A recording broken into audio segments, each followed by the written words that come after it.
ovima u Zagrebu. Mi ostali smo se već ispostavljali prije nego što smo krenuli. Ja sam pripremila prikaz jedne pacijentice, Dakle, radi se o gospođi koja sada ima 46 godina života, kad je došla prije 2 godine prvi put u moju ambulantu, imala je 44 godine. Ona je u anamnezi prije 9 godina imala dvosvike, tad se javila zbog toga neurologu, snimljen je magnet koji je tada opisan kao uredan. Taj magnet je snimljen u bolnici Vita na aparatu jačine 1 Tesla. Dakle, dok je ona došla na kontrolu kod neurologa, dvosvike su se spontano pokupile i to je u tom trenutku stalo na tome.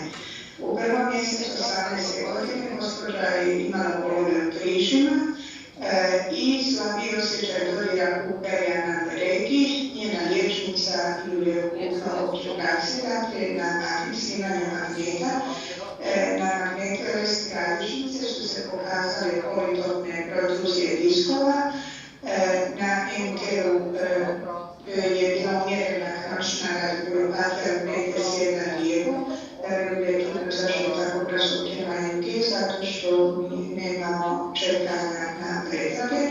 Nakon toga je gospođa nastavila sa fizikalnom terapijom i pošto je nakon mjesec dana nije bilo bolje, došla je do neurologa.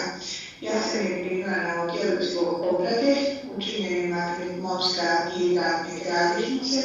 Na magnetu mozga su se prikazale demonizacijske lezije u području bazalnih ganglija uz strašne rokove ostano i izraženije lijevo je frontalno subkortikalno desno.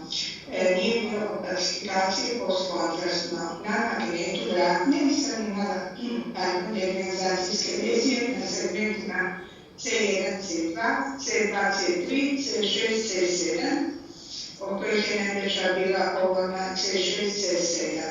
Ostali nalazi su bili uredni. Intarina prvina naravno lubana funkcija, ovaj koji je došao pozitivan na oligoklonalne trake, primila je pulsnu kortikosteroidnu, smetnje su se povukle. Ja sam joj rekla da ima multiplu, gospođa nakon toga otišla na pregled na rebro, po drugo mišljenje i proširena je obrada nakon toga, koja je naravno rađena ambulantno i svi ostali nalazi su kod nje bili u granicama, znači normale. U 8. mjesecu te iste 18. godine je snimla kontrolni magnet mozga i nalaz je pokazao regresiju lezije u području bazalnih ganglija, ostali nalaz je bio stacionaran. Na magnetu vratne nalaz je također bio stacionaran i tada je snimla i magnet torakalni koji je opisan kao uredan. Ovi magneti su snimani u bolnici na novom aparatu, novom magnetu i jačini 1,5 Tesla. U 9. mjesecu te iste godine 19. znači gospođa se javila zbog utrnjenja stopala, dobila je peros kortikosteroidnu terapiju i te su se smetnje povukle, iako njezina narav je takva da vrlo nejasno opisiva svoje tegobe. Ona navodi da se to ponekad vrati, ponekad nestane, kad malo smasira da prođe, inače sklona javlja se doktoru, šta i nije loše u konačnici zbog nekih drugih stvari. Znači, u prvom mjesecu 2019. gospođa je stavljena na terapiju sa Epifom i tu terapiju je ona uz očekivanje blage uspojeve dobro podnosila.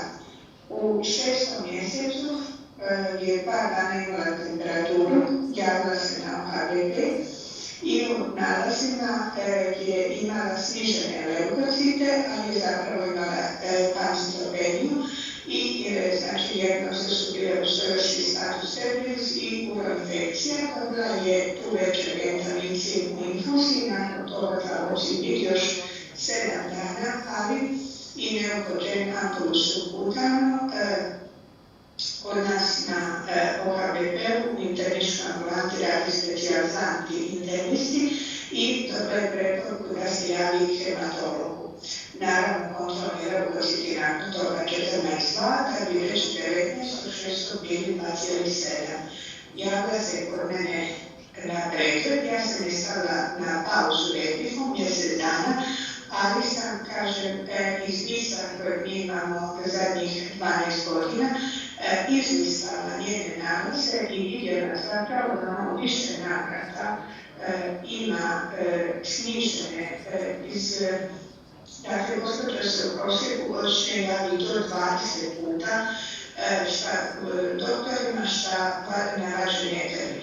Dakle, trebalo je samo malo vremena i se mora biti navrata, tako se pronašla snižene vrijednosti leukocita u više navrata, koje su se kretale tu negdje od 2,5 do 3 i na to niko nije obraćao pažnju. Ona je obrađena preko dnevne hematološke bolnice, nije nađeno samo primarne hematološke bolesti i hematolog je preporučio pregled imunologa zbog toga što naravno do imunne bolesti prate nespecifične neutrogenije. Gospođa se javila na pregled imunologu u Split, ljubazno primljena na pregled, ona je suprug, ali nalaz dobila nije. Dakle, ja sam je nakon toga vratila na repis i 8. mjesec 19. godine bila na repisu, u 9. mjesecu zbog bolova ispotrebanih lukova se opet javljamo KBP, leukociti su bili 2,2, limfociti 1,2 i opet je dobila neupočen, subglutanu i nakon toga sam je ja opet skinula sa repisom. Dala sam je preporuku za topucija, prijavila sam nuspojava lijeka i konsultirala našeg kliničkog farmakologa, što inače redovno radim, jer imamo mladog kolegu koji je odličan farmakolog i koji je od velike koristi, između ostalog vodi povjerenstvo za skupe lijekove i on se je dao malo truda da iščita radove na ovu temu i on je meni našao ovaj rad. Dakle, u kojem je, ja se ispričavam, malo se loše vidi, zbog toga sam danas dobila kritike vermoksina kao sam loše pripremila prezentaciju, ali ja ću kratko reći, dakle, radi se o tome da su ovdje obuhvaćene 6 studija u trajanju od 6 mjeseci, pa u jednom, znači imamo 2482 pacijenta su praćena u periodu 6 mjeseci, 1178 pacijenata je praćeno 2 godine, a 6 godina je praćeno 786 pacijenata koji su bili na interferonu beta 1a i praćene su hematološke komplikacije i zaključak ovog rada je bio da nakon 6 mjeseci se najčešće krvna slika normalizira i da nema razloga da se zbog toga pacijenti skidaju sa repifa. Zbog toga sam ja moju pacijenticu htjela vratiti na repif, međutim ona je izričito odbila, pardon, ispričavam se, Mara je pomoć. Dakle, ona je izričito odbila da bude vraćena na repif, ne mogu da se o tome. Dakle, pacijentica je odbila da bude vraćena na repif i ja jednostavno nisam imala načina da je prisilim na to i u 10. mjesecu 2019. sam je stavila na Copaxone. Copaxone je dobivala iduća 3 mjeseca i u 1. mjesecu, znači 21. ove godine, gospođa je došla zbog nuspojave latinare acetata u obliku crvenih plekica po koži. Promjene su bile veličine do pola centimetra, srbile su je petle. Dakle, stavila se me na pauzu sa Copaxonom mjesec dana. Te su se smetno međuvremeno povukle kad je došla na kontrolni pregled. Prijavila sam nuspojavu lijeka.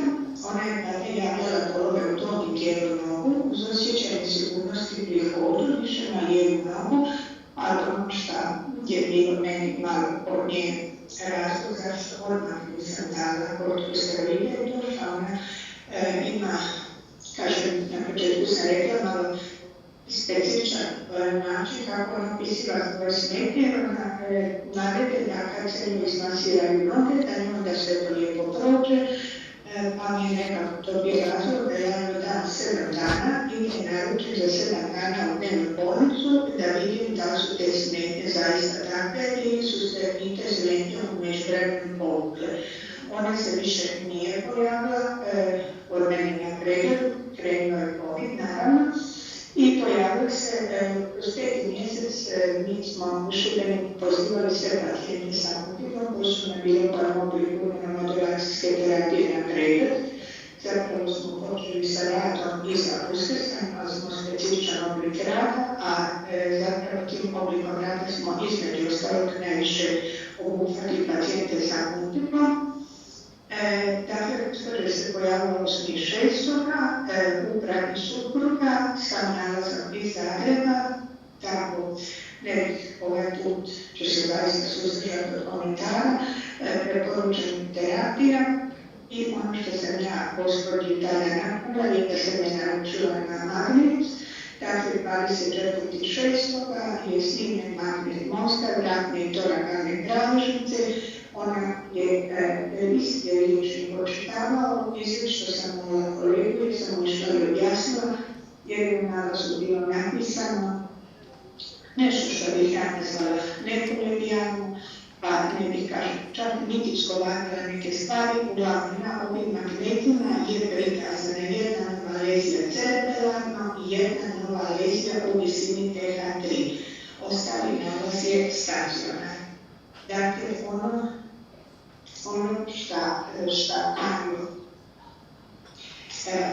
šta je važno kod gospođe da je neurološki status od početka, dakle od 2. mjeseca 2018. do sada isti, skor kod gospođe je 2, nije bilo progresije, znači u neurološkoj slici, po meni ova pacijentica ima relacijni multiple, jer smatram da je prvi početak bolesti bio 2011. kad imala dvostruke. Imala je znači relaks u 1. mjesecu 2018. 9. mjesecu iste godine. Imala je neredovnu nažalost terapiju sa replikom Fixa Ohašona. Isti je skor bio 102 i imam 2 nove agresije. Moje pitanje glasi, koju ste vi terapiju dali ovoj gospođi?